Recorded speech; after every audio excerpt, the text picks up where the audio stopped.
Lo egin ondoren, zein gogorra den esnatzea. Zein izen dute Monikeren gelan dauden gauzek?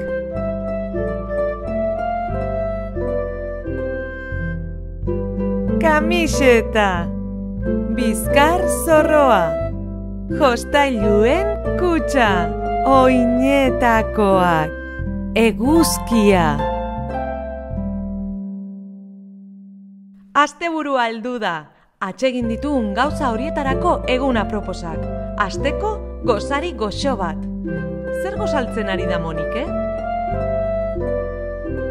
Zukua, esnea, galletak, ogi txigortua, marmelada.